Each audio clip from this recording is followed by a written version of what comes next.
welcome to the second of the wound care videos and our placement again of lecture on Wednesday. So this video is going to entail what you would normally do in your wound care comp and probably also what you do in your average wound care dressing day, right? So we've got our buddy here, Seymour. Seymour has pressure injury on his sacrum. We're going to remove all the old stuff, clean the wound, and redress the wound and get him set up for the rest of his day. So obviously, we're going to go through the normal steps of your comp. So I'll be playing both Seymour and myself. So I'm going to test my acting skills here a little bit. But obviously, the first thing we're going to do is when we come into the room, we're going to foam in, wash our hands, and don some gloves. And then we're going to get our area set up like I have here. So I have two different areas set up. On this side over here, I have my clean supply side. This is where I keep everything that might be going into the wound for Seymour. Then I have over here, this is my not clean or dirty side. This is where I'm taking everything that comes out of Seymour or everything that I clean when I clean the wound. That's where this is all going to go. And then at the base of that, what you can't see down here, is I have a red biohazard bag that I can just scoop everything into when I'm finished. So obviously we're going to treat Seymour here, and I like to try to combine as much of the stuff as possible when I'm working with a patient with wound care because I want to get in, get out, and get done as soon as possible so I can get on to the next patient. So a lot of times I'm going to be doing this while I am washing my hands and things like that. So I'm going to step away, go ahead and wash my hands real quick, and we're going to talk to Seymour. All right, so foam in. All right. So wash my hands for at least 30 seconds. Yay, wash my hands. All right. So Seymour, how are you doing today? I'm doing fine. I'm here to take care of your wound on your sacrum. Is that okay that I do that today? We're going to change the dressing, clean you up, and get you all ready for the rest of your day. That's fine. All right, Seymour. On a scale of 0 to 10, with 0 being no pain at all, and 10 being the worst pain you've ever experienced in your life, and you got to go to a different hospital than you're in right now, where would you rate your pain today? Well, it's about a 5. All right, so it's about a 5, and that's out of 10. How would you describe your pain today? Well, it's really sharp and stabby back in the edges of the wound. Okay, so sharp and stabby around the edges of the wound. Is it on one specific side, or is it kind of in the whole wound area? Mainly on the right side. All right, well, I'll note that. Any other pain, any other thing bothering you today? I'm just bothered because I'm in the hospital. All right, well, I can't help you with that, but I can definitely take care of your wound. So like I said, what we're going to do, we're going to remove the old dressing. We're going to clean your wound up. I'll try to make it as quick and painless as possible for you, and then we're going to go ahead and redress and get you on your way. When was the last time you had your pain meds? About 30 minutes ago. All right, so perfect. That is absolutely ready for it. Is it okay that I do this wound care with you today? It certainly is. All right, so Seymour has given us consent. We've gotten everything we possibly need for this. So I've got everything set up, right? So I've got all my dressing supplies. I've got everything set up, so I've got a clean area. I've got a dirty area. I'm ready. So the first thing I'm going to go ahead and do is, before I came in, I would have read the note, and I would have seen what the previous therapist saw. So the previous therapist in the previous note had noted that there is eschar at the top of the wound, so had indicated that the PTAs and the other PTs following him should use a little bit of meta-honey on the eschar. They also indicated that there was exposed bone, so be sure to bring some Xeroform or some impregnated gauze, and indicated that the wound bed itself had been vacillating between either being too dry or too moist depending upon the day. So be sure to bring everything you need. So I brought some, alginate in case it's too wet, and I brought some hydrogel in case it's too dry. So we'll see what it's like when we open it up. All right, so Seymour, I'm taking off the old bandage. The old bandage says that it was treated last on 4/10. So we're within the treatment phase right now, so considering it's 4/12. So I'm going to peel this back from you. All right, we're going to put that over here in my waste pile. I'm going to go ahead and unpack the wound. So I'm pulling out of the wound. We've got 1, 2, 3, 4, 5 4x4s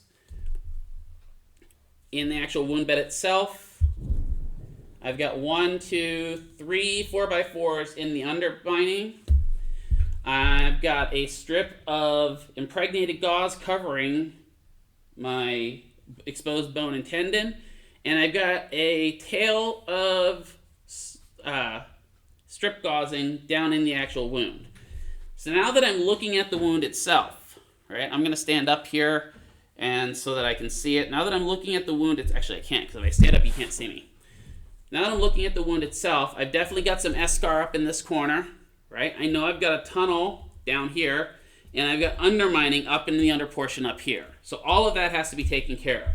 Looking at it, it looks like the wound bed is a little too dry. So it looks like we're going to need to donate moisture, which means we're going to need to add what? That's right, hydrogel to the wound, right? Or use a hydrogel impregnated dressing. All right, Seymour, so I got you all kind of unpacked there, so now I'm going to clean you up. So I'm going to take my pack of cleaning gauze. I'm going to grab my saline. I'm going to completely saturate this gauze and get it good and saturated. From there, I'm going to start cleaning out the wound. So I'm going to take a couple pieces of gauze, and we're going to go in, and we're going to get right at that slough that's in the top part there. Get some of the slough in here. All right, we're going to get in there. Make sure you get good and under that undermining. Get all that gunk out of there, right? Be careful going around the bone so that your gauze doesn't stick to it. Okay, now this one's kind of messy, so we're going to get rid of that. Let's get a fresh piece. All right, so we're in here. Let's clean it out. Now I've got that tunnel down there. I can get the outside of the tunnel, but I can't get all of it, so I need to get something to clean down the tunnel. So I'm going to grab one of my cotton-tipped applicators, and I'm going to see if I can get down there with any gauze. Get a little bit down there in that gauze. All right, I got some of it. And take the tip, kind of clean it out. Use that again to get up in under here where I might have more gunk. Get that gunk out. My goal is to get everything I can wipe out of the way.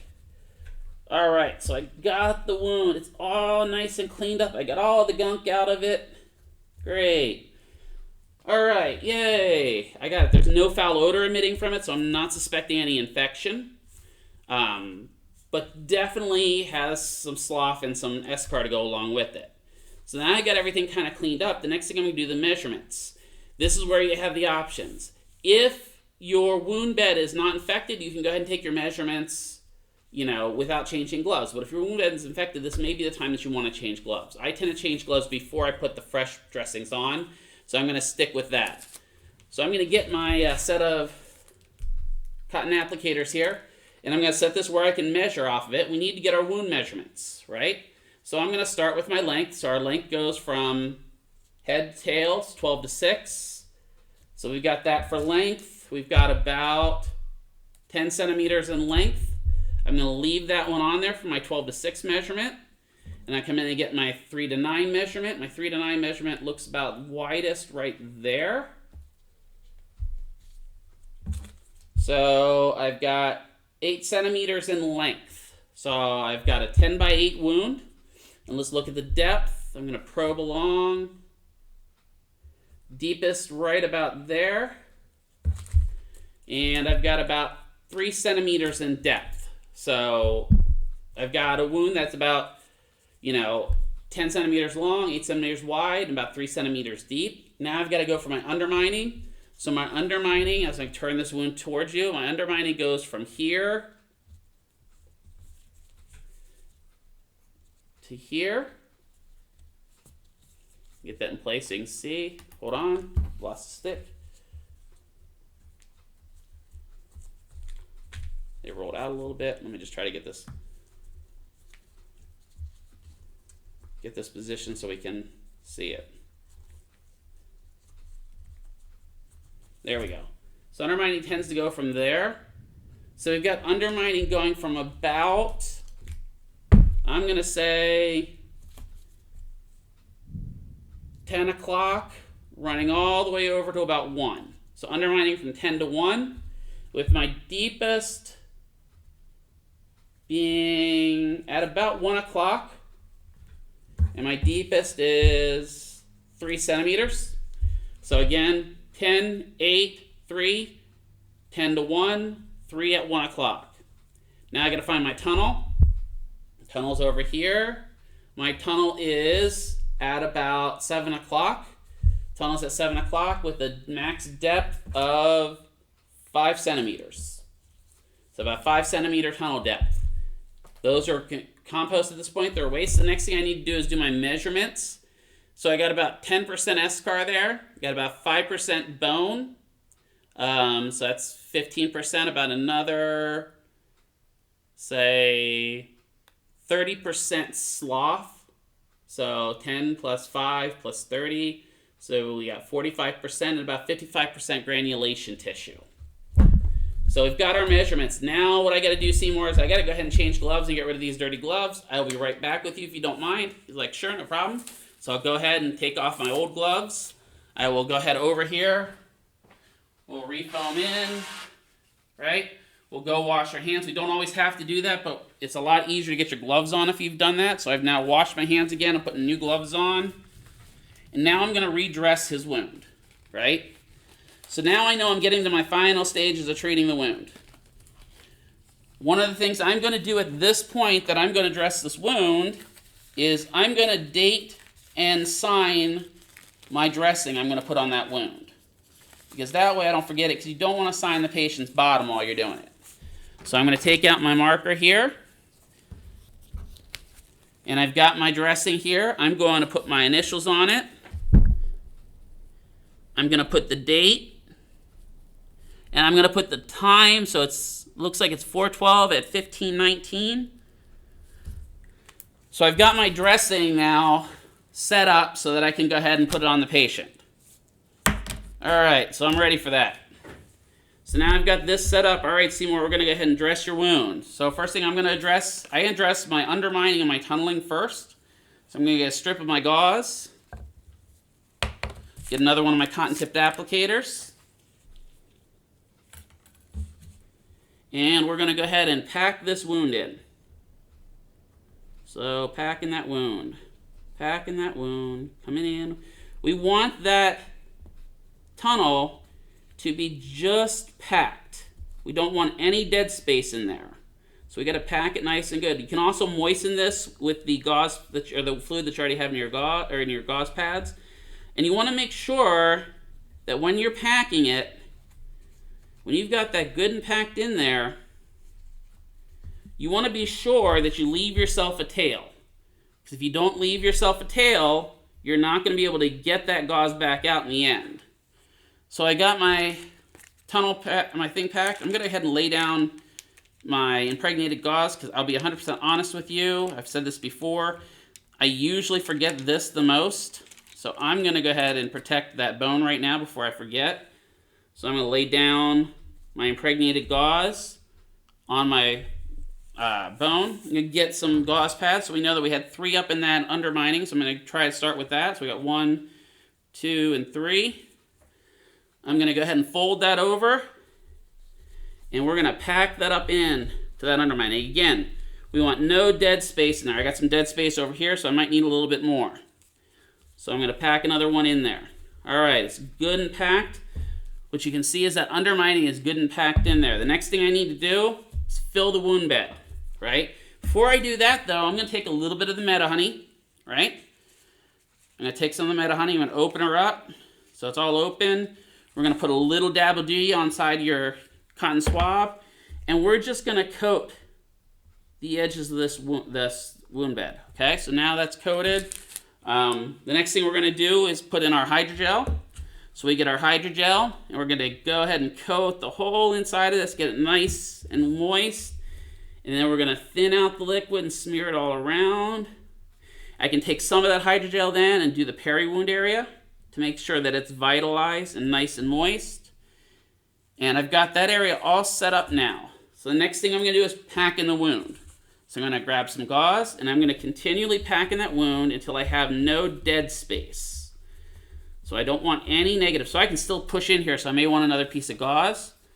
All right, so we're going to pack it in. All right, we got it good and packed. Once we have it packed, now we're ready to put the secondary dressing on, right? So we got our secondary dressing. We got a sacral one here. He wasn't incontinent, so this is all we need. We're going to get it sealed down, right? And I'm just using tape as an example so we don't waste the dressing. We got our tape down. All right. So that's taken care of for you, Seymour. How did that feel? That wasn't too bad. Well, that's good. So on a scale of 0 to 10 again, with 0 being no pain, 10 being the worst pain you've ever experienced, and you got to go to a different hospital right now, where would you rate your pain at right about now? Well, it's about 3.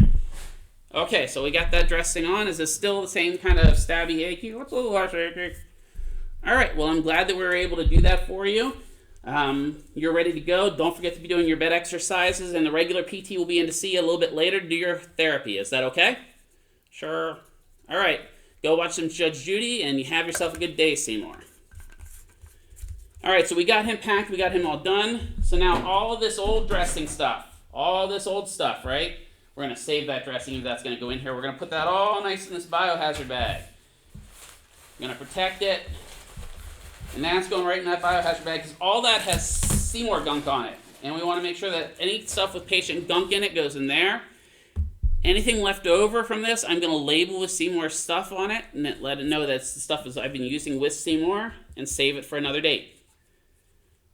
But this is kind of the basic layout of it. So Seymour itself was a stage 4 pressure injury.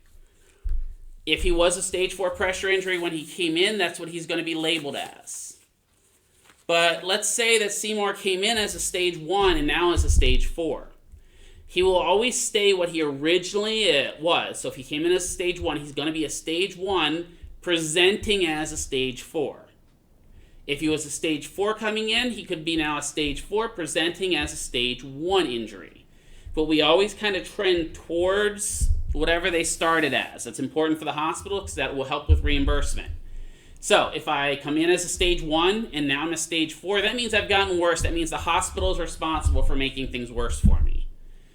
If it was a stage 4 coming in and it's a stage 1 now, we want to indicate that it's gotten better so that we can demonstrate we are doing good for the patient.